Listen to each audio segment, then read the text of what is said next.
All right. So let me go ahead and get started. Yes, we are doing the survey just in a little bit. So I appreciate your patience, Ruby.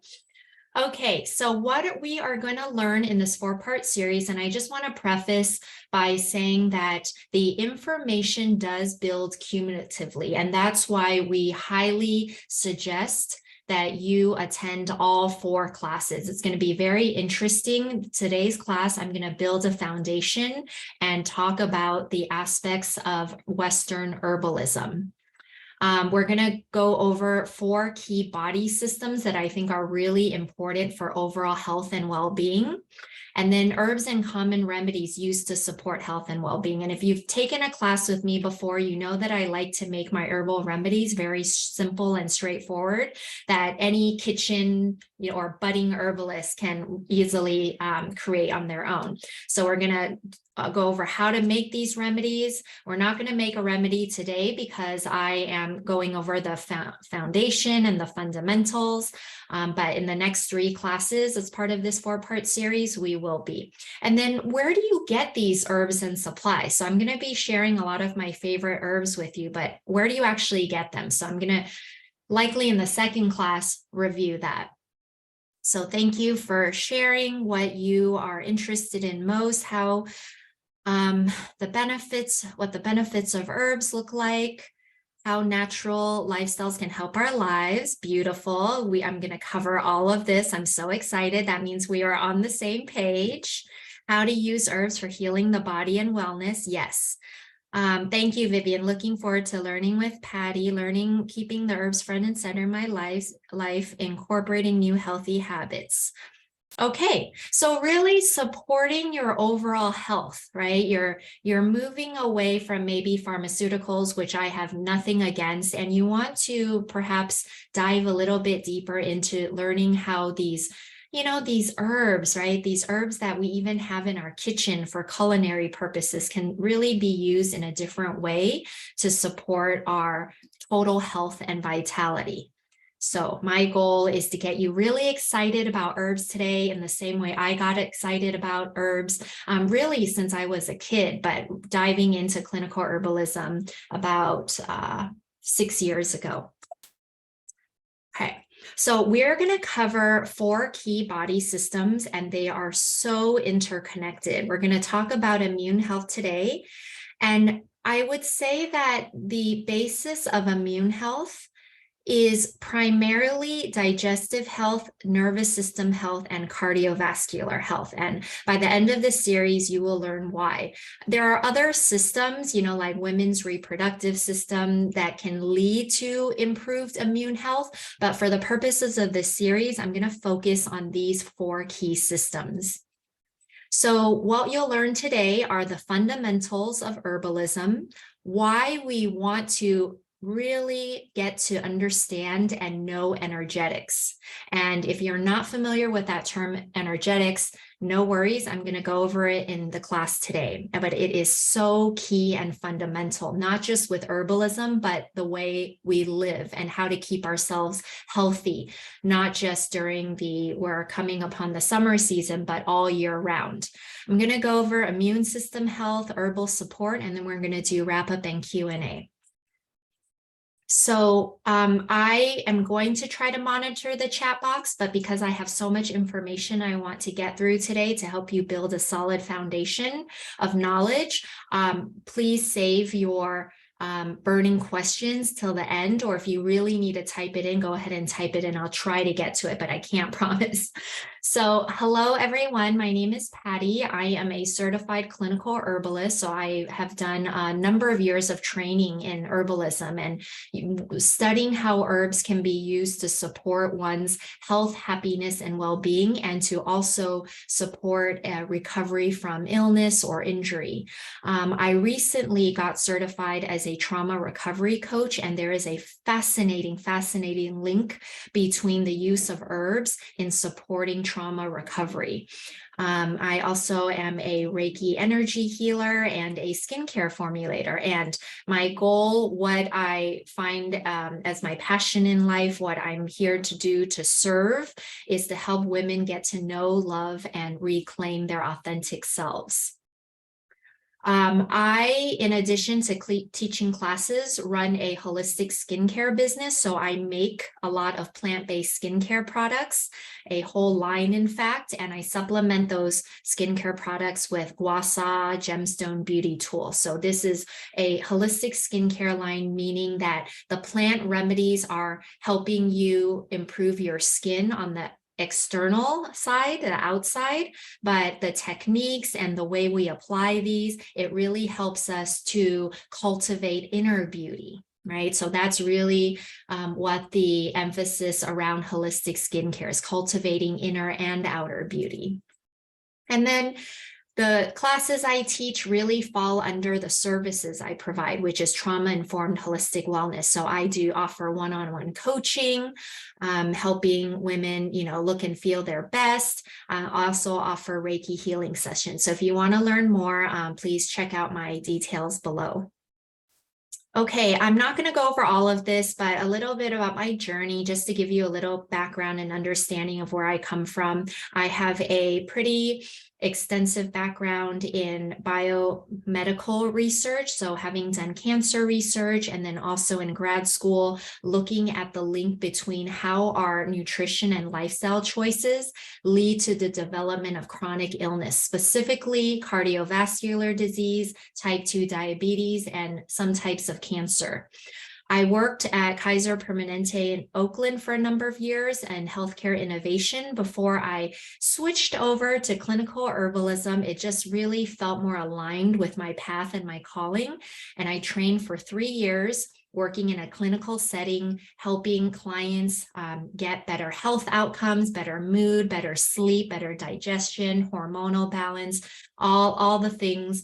And that I finished in 2018, started my businesses in 2019, and then recently got certified as a trauma recovery coach, and also got recently certified in somatic embodiment and regulation strategies. There's a lot of really fascinating work around trauma recovery and using the body, right? Using somatic approaches to help with trauma recovery. So if you're interested in learning more, I welcome you to get in touch with me.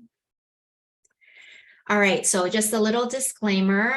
What I'm sharing here today is for educational purposes only. Please, please, please, if you are taking herbs for the first time or are not familiar with herbs and you are on pharmaceutical medications especially, or if you are, dealing with a chronic illness, please consult your primary care physician or your healthcare provider.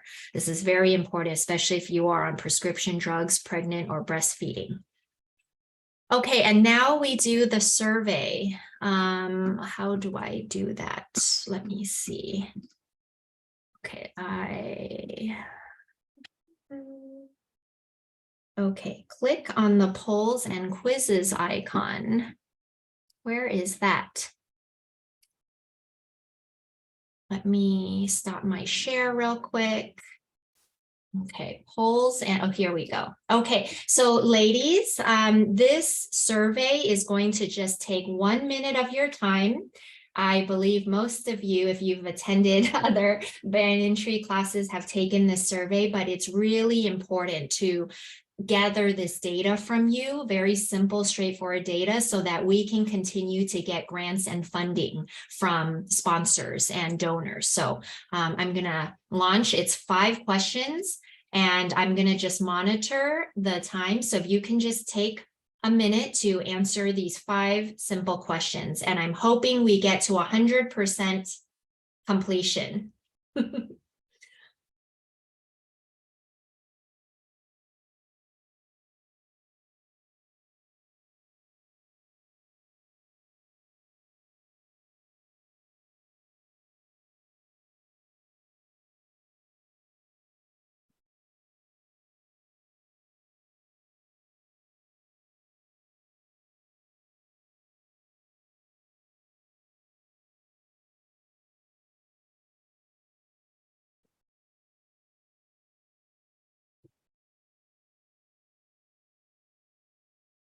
Okay, almost there. 2 more. 1 more. Thank you all. One more. Wonderful. 100%. Ah, you ladies made my day. I'm going to end this poll, pop out, share my screen again. Okay, and now we are back.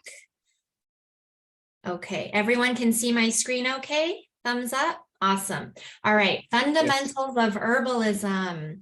Okay, so it's important to know what actually is herbalism. So this means we are taking the use of crude plant material to support the health and healing function of the body.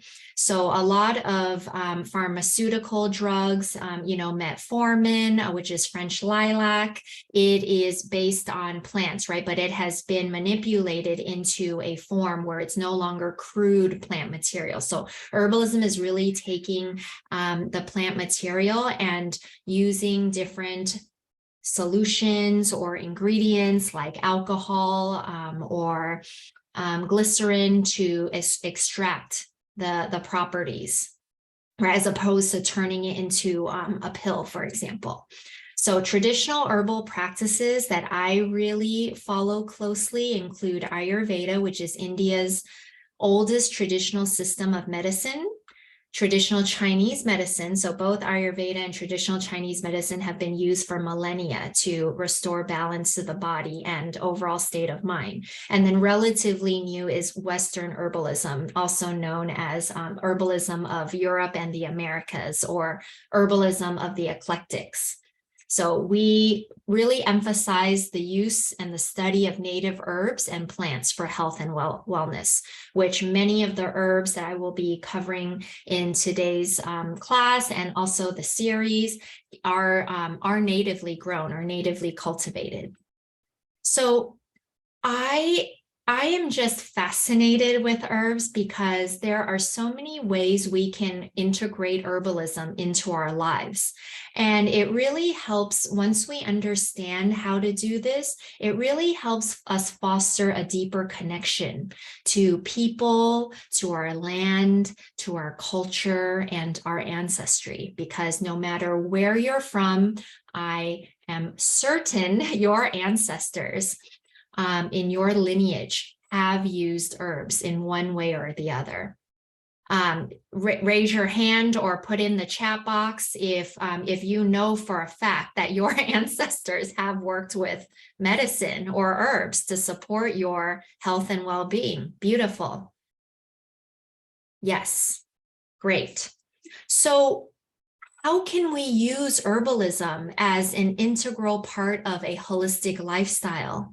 We can use herbs to support sleep, a healthy diet, movement, stress management. We can use herbs as a form of creative expression as well as a spiritual practice and so much more.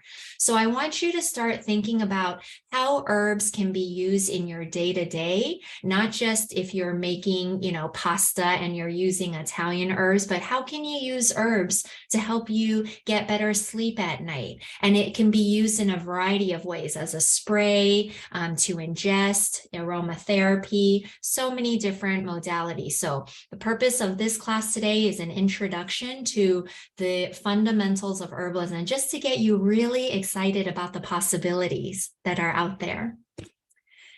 And here are some of the ways that I thought of that we can actually bring herbs into our lives. The obvious one is food, right? Self-care. So a big part of why I started my skincare business, Free Flow Botanicals, is really to support women who are reaching burnout. We have a hard time saying no. We put others constantly before ourselves. If anyone can relate to that, raise your hand or give me a nod. So how do we empower ourselves, as those who identify as women or even men in general, right? To focus on ourselves, right? So we can then radiate light and energy. Then we have that light and energy to share with others. And that is really through self-care. So how do herbs play a role in that process? Aromatherapy, there's a spiritual aspect of herbs known as flower essences. Many of you may be gardeners. I know Vivian is quite the gardener. You can wildcraft herbs, use them in a clinical setting, ceremonially. Here I have a Japanese tea ceremony in the middle picture. Tea and herbs are very, very widely used in different cultures around the world in ceremonial purposes. Clothing, design, accessories. If there's anything else, feel free to pop that in the chat box. And how can we use herbs as medicine? So this is when I put on my clinical herbalist hat, right? So we have three main buckets of how we can use herbs as medicine. One, we have the physical component. And this is really more the biochemistry of herbs. We are looking at the parts, the constituents, the nutrients that make up the herb. And how can we understand that on a physical level to know how that herb will benefit us? And if anyone knows the herb that is represented by this chemical reaction, let me know. Let me know in the chat box. And then the next is spirit, right? So herbs can help to support us on a spiritual level, and flower essences, where you prepare flower essences and you use energy from the sun and nature to capture the essence of the flower, right, in a spiritual way, and extract the medicine to revive someone on a deeper spiritual level by creating a flower essence. That's a beautiful way.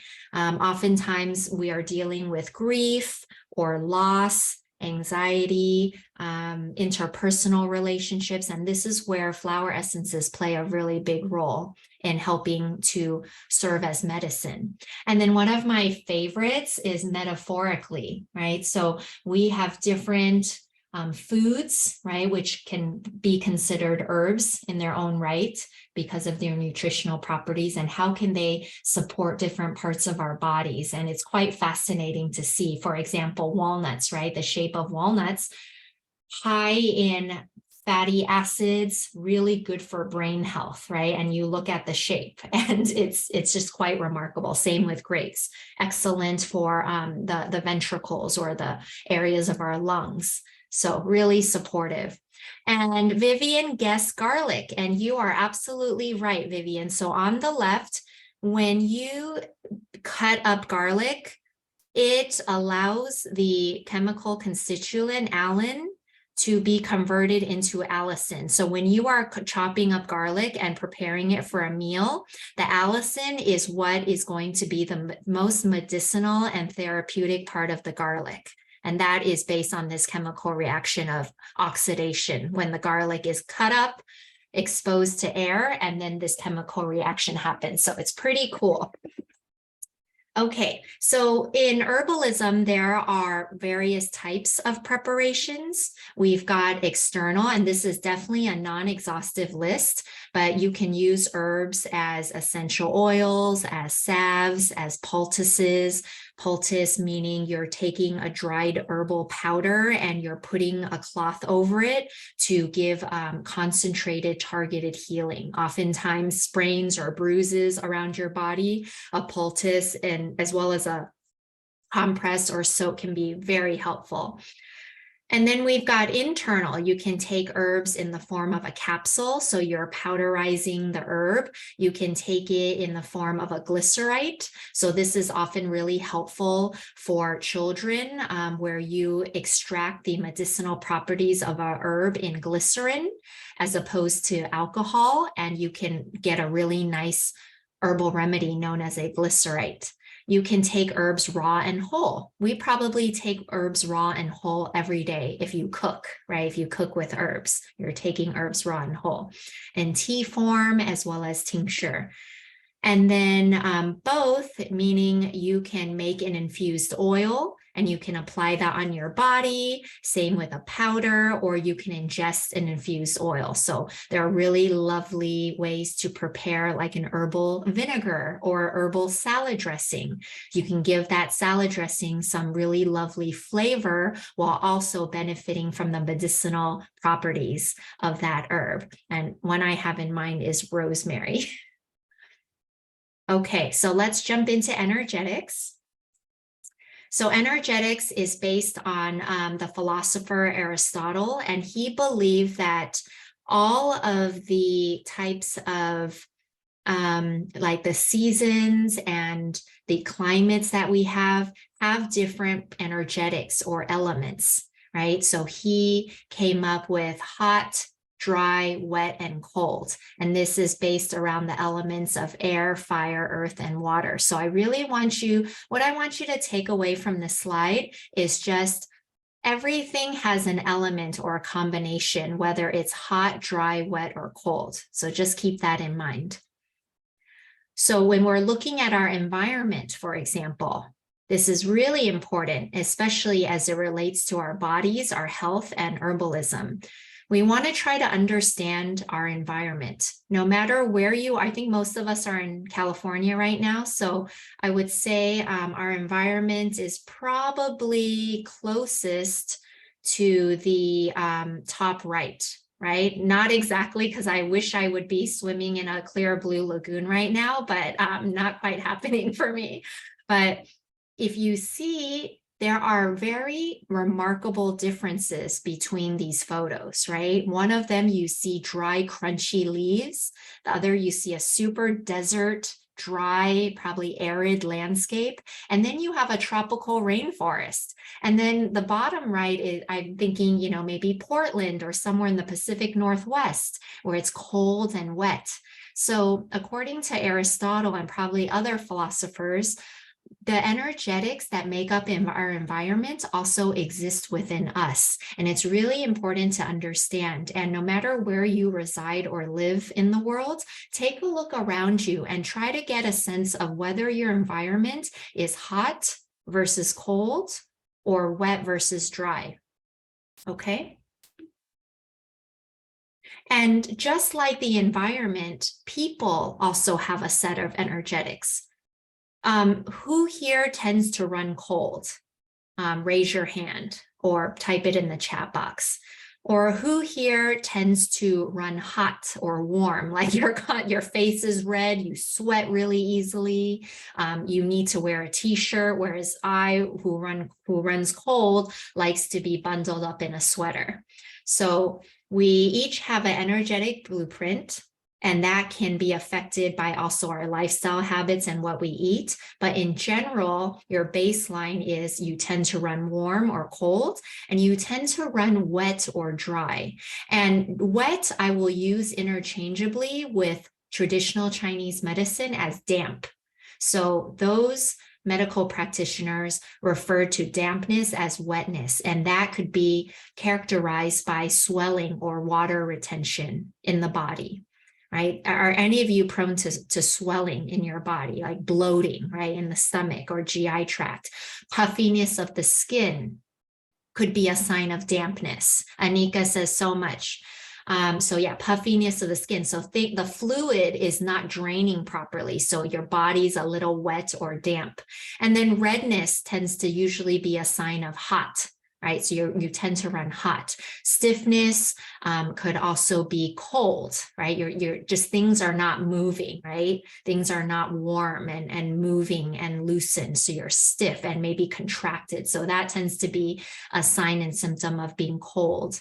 And then clearly dry skin, right? Dry. And then constipation is another hallmark characteristic of dryness. So traditional practices of herbalism believe that when you are in an imbalance of hot or cold or wet or dry, that tends to lead to illness and disease. Okay, so yes, Joan says arthritis. And depending on the type of arthritis, you know, arthritis can be hot or cold, depending on if it's acute or chronic. And then Liza says, can we be a combination depending on the month? Absolutely. Yes.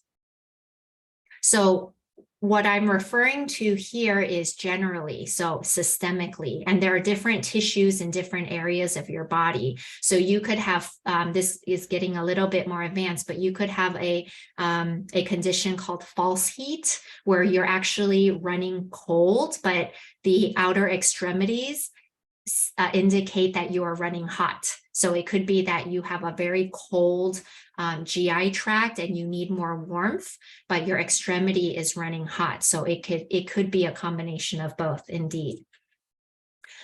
So the whole principle of herbalism is to try to stay in balance, right? So if we were in a more extreme environment, let's say Hawaii. I love Hawaii. I have family there, and Hawaii tends to run warm throughout the year.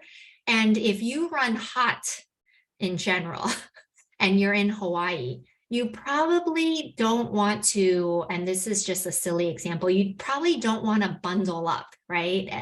I wouldn't even want to bundle up even though I'm cold. But if you run hot and you're in a hot environment like Hawaii, you don't want to exacerbate the hot in your body. You don't want to exacerbate the heat. You want to balance that out. Maybe you want to start eating some cucumbers, right? Or fanning yourself, ways to cool yourself down. So you, without even perhaps knowing the fundamentals of herbalism, are already learning how to get into balance with your environment, simply because your intuition is speaking out, right? You naturally want to cool down, watermelon, ice cubes, to cool yourself down.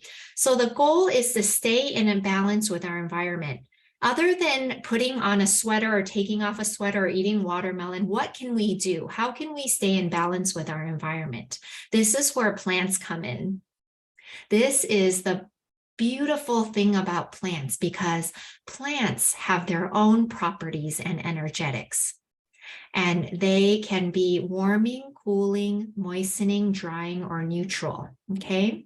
And that you can start to understand plants as you start to embark on the plant path and get to know plants on a deeper level, like I did, if that's something of interest to you, based on the appearance, the taste, the smell.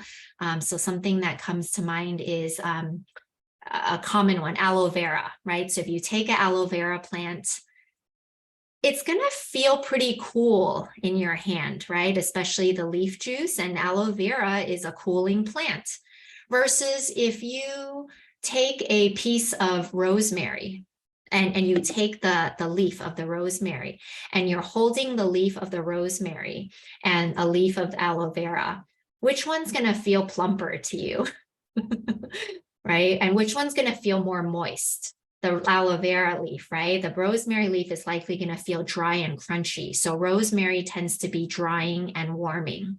So just by getting to know the plants and really spending time with them. I often say when you're first starting out with plants, pretend like you're dating the plant. You're getting to know the plant is getting to know you, and try to cultivate a relationship with your plant. So the takeaway here is that this is how plants come in to help bring balance between your body, you, and the environment. Okay, so it's all about energetic balance. This is the fundamental principle of herbalism. Joan, have I written a book? No. Should I write a book? Let me know what you would like me to call my book, Joan, because that is very inspiring. All right, so we have environment, we have people, and then plants are what help to bring us into balance. And there's actually one other component to add to this big picture, but we will get to that shortly. Okay, so I want to jump over to immune health, and let me just do a quick time check. I'm doing well on time. Okay, so we're talking about the immune system. What is the immune system?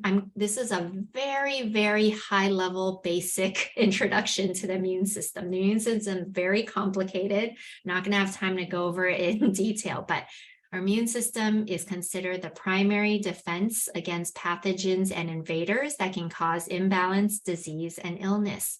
We have two major lines of defense. One is innate immunity, and one is acquired. So just keep those words in mind. I'm going to explain what the two of them mean. And your immune system turns on. Ideally, it turns on when it's needed to protect your body from foreign pathogens when it's needed. So keep in mind, ideally, it turns on, because we're going to run into a scenario where your immune system is always on, and that is the issue of autoimmunity. and that is undesirable, right?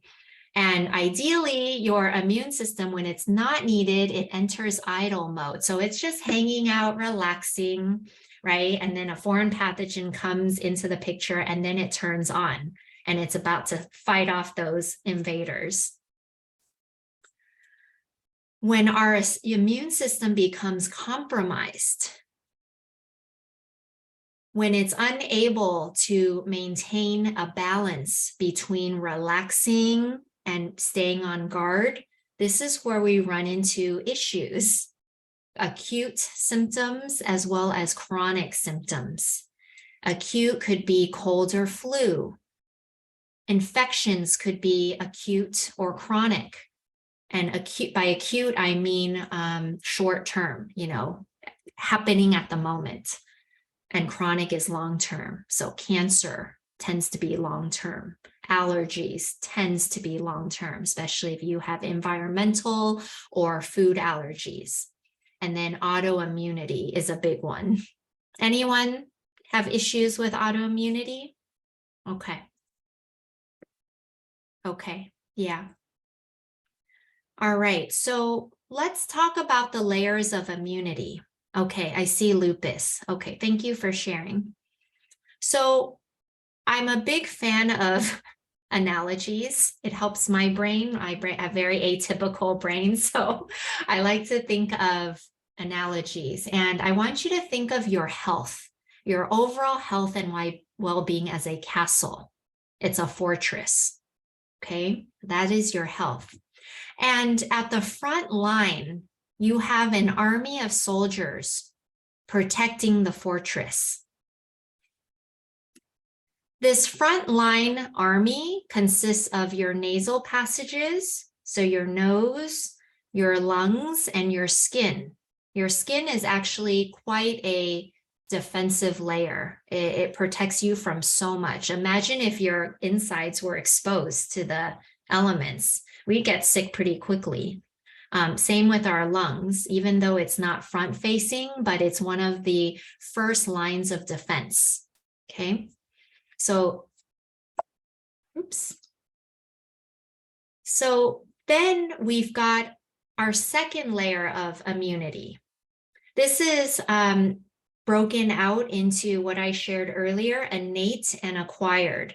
So innate immunity is, if you were to, let's say, ingest something, that your body's going to want to reject, or you inhale something that you weren't supposed to, like dust. This is where your innate immunity, the immunity that you have been born with, that is there to protect you and has always been there, will always be there. This is when your innate immune system kicks in. So this is where, the soldiers are really starting to stand on guard, right? They're really preparing to make sure they can fight off and fend off from attack, and to keep the fortress that is you safe. And then you've got acquired immunity, which consists of immune cells and lymphocytes. So this has a lot to do with your lifestyle and nutrition, and also stress levels. Okay, so this is where it starts getting really interesting. All right, so keep this in mind. We have two layers of immunity. One is frontline, and then one is innate versus acquired. So when you have different factors that are either genetic or environmentally related, such as diet, lifestyle, and stress, and it's constantly putting stress on your immune system, and it's constantly like, what's a good analogy? Like you're annoying the soldiers, right? You're putting pressure on these soldiers. They're on alert, but they're not doing much because they don't need to do much. But you're putting all these stressors, like maybe you're eating a very unhealthy diet. You're not getting enough sleep. You have chronic stress, right? And you go into a state of fight or flight, and your heart rate is always up and you're constantly worried. I can definitely relate. Anyone else, deal with chronic stress or have dealt with chronic stress? You don't practice self-care. So you're constantly just badgering these soldiers, and you're getting them really worked up and annoyed. So what happens over time? The soldiers are not just standing on guard. They're actually taking active action, so that whenever certain foods get into your body, or dust particles or pollen, seemingly benign particles, your acquired immune system, because it's been so perturbed and worked up by all these genetic and environmental factors, it goes on high alert. And this is what is known as autoimmunity, where simple things enter your body, and you have allergies or autoimmune conditions because your immune system is just on. Like it's on all the time, and it's fighting off whatever it can, even if it's seemingly harmless. Does this make sense? Okay. So how can we support our immune system with herbs? And because, I am a holistic practitioner, and I work with herbs, I don't always like to just say, X herb is good for this, or Y herb is good for this. But because this is an introduction to herbalism, I wanted to just share some of the common herbs that I really like and how they are categorized by their mode of action. So here I've got two main categories of herbs that I want you to take away today. One, immunostimulants. So as the name implies, immunostimulants help to stimulate or boost immune activity. This can be if you're immunocompromised and you need to give your immune system a kick, a jump start, if you have low immunity, right? So herbs include echinacea. I'm sure many of you have heard of echinacea. Elder, so in this case, elderflower, but also elderberry is probably what you're familiar with. And the elderflower is the photo on the bottom left here. It's a very warming herb. And then two herbs I'm sure you're familiar with, which are garlic and ginger. So the commonality of these four herbs are that they tend to be very warming and more on the drying side. And why might that be helpful for stimulating immune function? Because if you are, running a fever or you're dealing with a cold or flu, these herbs can often help heat up your own body's temperature to drive the cold or the flu to the outer extremities. And this is what we call diaphoresis. So diaphoretic herbs help induce sweating, especially elder, garlic, and ginger. So you can push the cold or flu to the outer extremities. And this is extremely effective at the onset of an illness, okay? So these are wonderful options you want to boost immune activity, especially at the onset of a cold, flu, or sickness. And then the second category are immunomodulators. So these modulate or balance immune system activity. So they have this beautiful intelligence, these plants and mushrooms, of knowing, do I need to kick up Sally's immune system a little bit? Do I need to dampen or bring down her immune activity a little bit? So they know they have this intelligence and they help to bring balance. So these types of herbs I tend to recommend just as as daily intake. So medicinal mushrooms, I've got lion's mane here, one of my absolute favorites. It's gaining so much popularity. It just looks like a lion's mane. This is native to Japan and Asia. There's a lot of research for lion's mane in the role of it not only supporting the immune system, but also helping to slow down cognitive decline. I'm actually thinking about getting my dad, my 81-year-old father on lion's mane supplements because it has been widely studied in clinical trials for its effect on promoting neural growth factor, essentially helping your brain create new neurons and networks to help slow down cognitive decline. So this is really wonderful. I've got astragalus on the bottom right, which I use in nearly all my soups and cooking. This is a very, very traditional Chinese herb used in traditional Chinese medicine for thousands of years. It's in the oldest Chinese medical texts. Astragalus in Chinese, it's called huangqi. I think it means yellow emperor. And this is wonderful for boosting our life force energy, for boosting our qi, our prana, our ki, our life force, right? And so it comes as a root. And I love making, I just made this pot of soup. This is a Japanese miso soup. And I just put a handful of astragalus root and I decoct it. So I let the root, I put it in a muslin bag or like a tea strainer, and I just stick this in the soup while the soup is cooking and simmering, and it's extracting all the medicinal properties to really help support your immune system, not necessarily boost immune activity, but to support qi function and life force energy. So really wonderful herb. It's very neutral in quality. As opposed to ginger, garlic, or elder, it's more neutral and it tends to be more moistening. Ashwagandha, very popular, and then holy basil. So these herbs that I've named are also known as adaptogens, which can support our health and well-being in a very general way.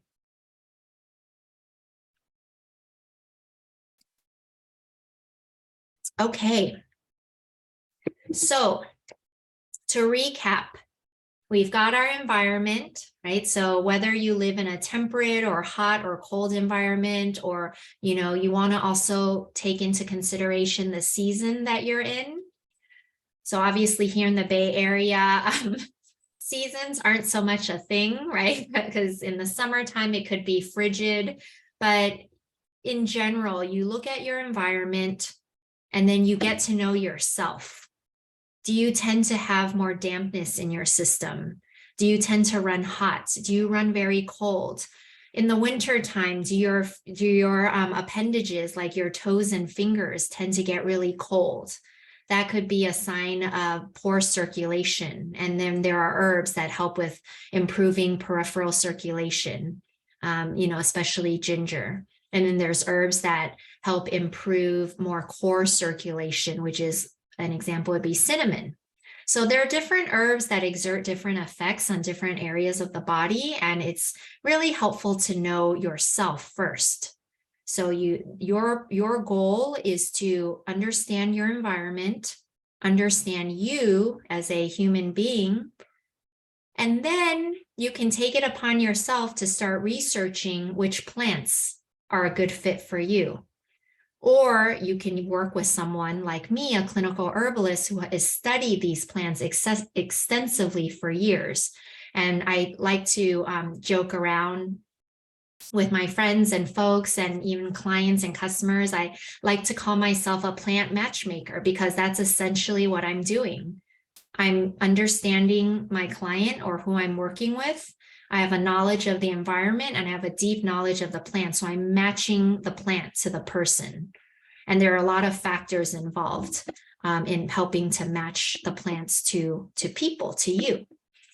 So last factor, last component of staying in balance, which is really the fundamental or foundational component of holistic wellness, involves nutrition and lifestyle. Because as we learned, plants are not only to be ingested, they can be applied or sprayed or sniffed. But here is where nutrition and lifestyle are key, because I could be giving you all the plants that would help you in the world, but if you are not managing your stress levels, if you are not leaning towards whole, dense, nutritious foods, the plants aren't going to do much, right? They're not going to do much. Plants help to sustain your body and help bring you back into balance, but you need to keep that up with proper nutrition and lifestyle. This is what holistic wellness is all about. This is what I teach. This is what I practice in my own life. This is what I share with others and extremely passionate about. So what does nutrition and lifestyle look like? Eating a well-balanced macronutrient diet, developing good sleep hygiene. Many of us tend to have HPA axis dysregulation, otherwise known as adrenal fatigue, which is a misnomer because your adrenal glands are not actually fatigued. It's that your brain signals the adrenals to stop producing cortisol so that because it's saturated. So there, unless you have gone to a doctor and gotten your cortisol levels and adrenal function tested, and if you have Addison's disease, likely you do not have failed adrenal glands. So a much more appropriate way of naming that, where you know, you're wired at night. Does anyone deal with that ever? Raise your hand or put in the chat box. If you're wired and tired at, if you're wired at night but tired in the daytime, oftentimes you are dealing with HPA axis dysregulation, which many people think is adrenal fatigue, but it's truly not adrenal fatigue. Getting regular exercise, and then practicing stress management. So it sounds very simple. I struggle with this every day in some form or fashion. So, you know, we're all a work in progress, right? But we're here to learn from each other and support each other. Okay, so putting it all together and introducing you to the concept of clinical herbalism.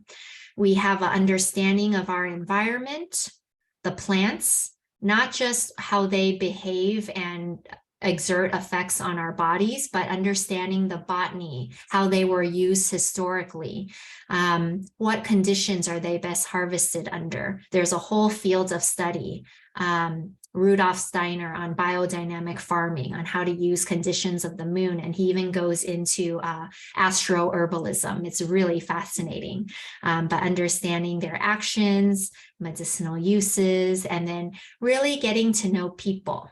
Right. So when I work with my clients, I have them fill out very detailed questionnaires so I can understand what are your energetics, what symptoms are you dealing with, and what are the potential root causes.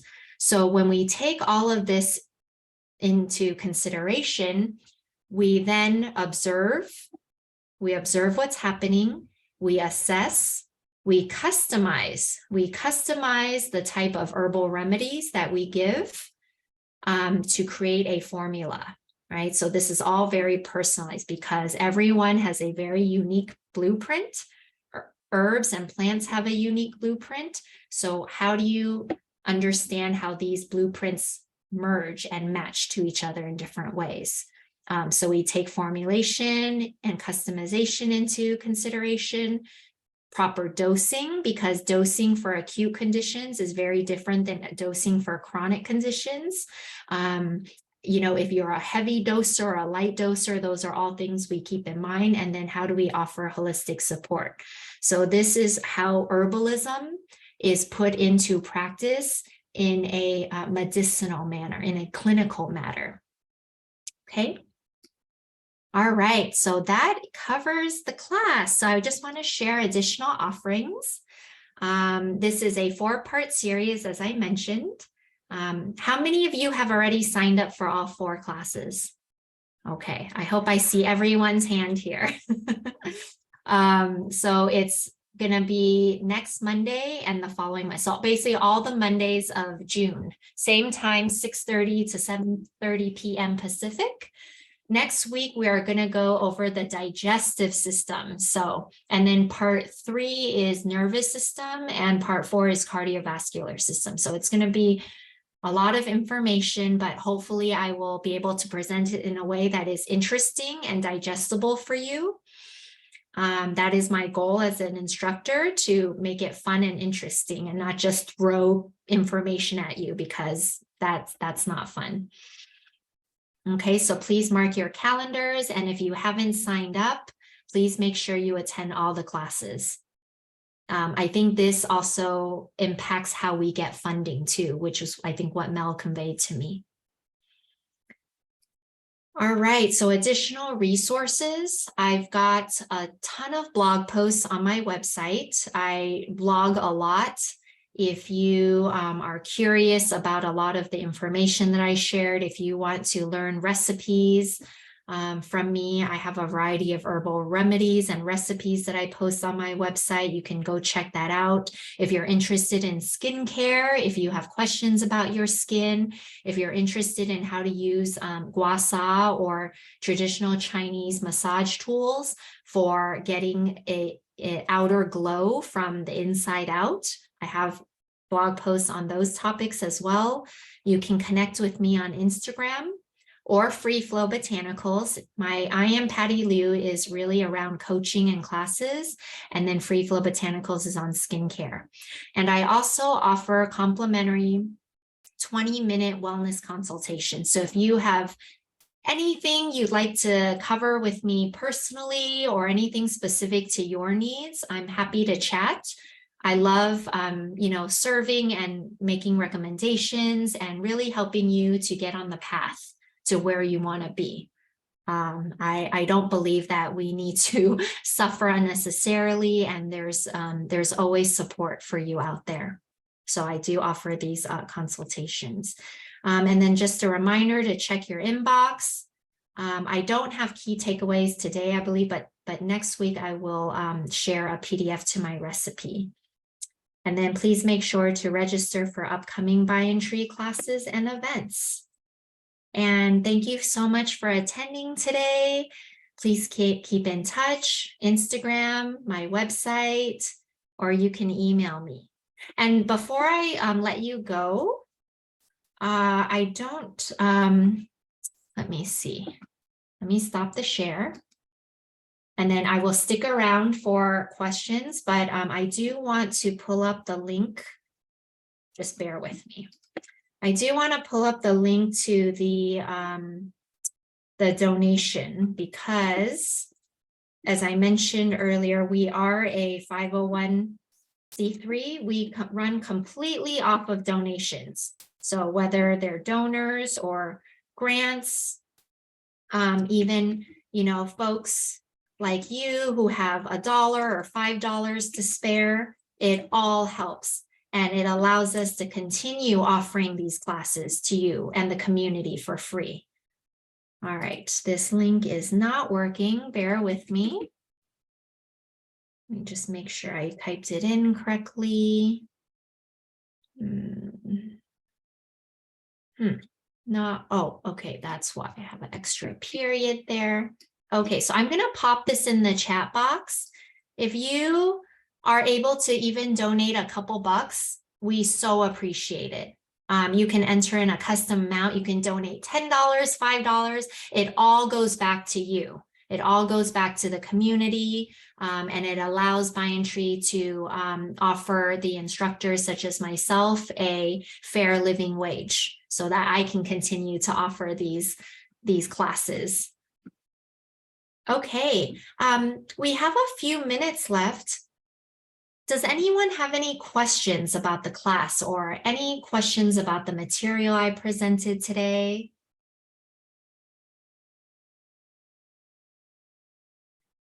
And I invite you, there's just a lot of, there are a lot of messages in the chat box, so I can't go through it all. So if you have a question, I invite you to unmute yourself and just ask me, and I will try to answer as best I can.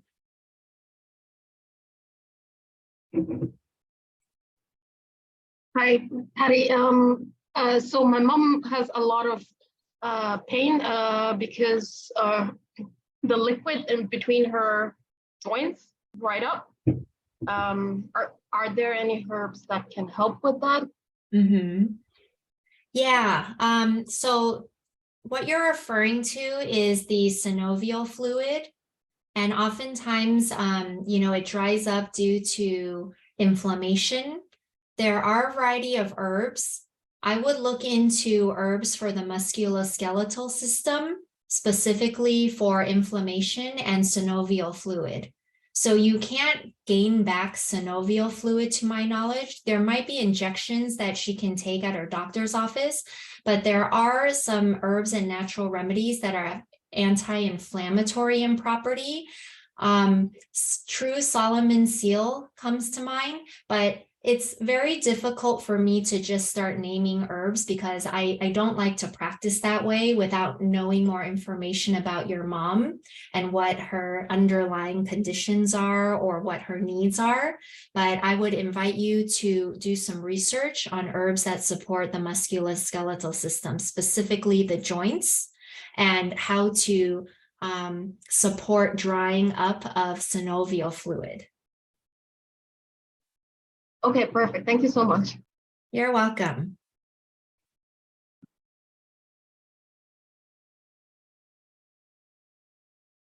Okay, I see folks do feel wired and tired, can never go to bed before, hi, Liza, before midnight. Yes, I used to have a lot of trouble with that as well. Okay. Any other questions, or maybe for my benefit, if you're open to sharing, what is one thing that you found really cool about this class? You can type it in the chat box, or you can just share it with me. It allows me to understand, is the information I'm sharing with you helpful? Is it I didn't know that the avocado was shaped like was associated in herbalism with female reproductive system. I didn't know about that. Pretty cool, huh? Yes. Yeah, just the high healthy fat content. Okay. All right. Well, if no one has any other questions, we can wrap up on time. I usually run over, so I'm very excited that I am actually on time today. So I am so excited to see you all for class number 2. We're going to go over the digestive system. And this is a very important class. Now that you understand the foundation and the fundamentals of herbalism, this is where you're going to learn just a great deal about how to support your GI tract, your gastrointestinal tract, i.e. your gut. So it's going to be very important because many traditional medical practitioners believe that illness starts in the gut, which makes a lot of sense, right? Because what we're putting in our bodies is often by way of food. And that affects so many body systems, organs, right? I don't even have to start naming. I'm sure you can start naming organs on your own: liver, kidneys, lungs, etc. So really important class, and I hope you'll be able to join me next week. All right. Thank you so much, and have a wonderful day, evening, wherever you are. Take care. Bye.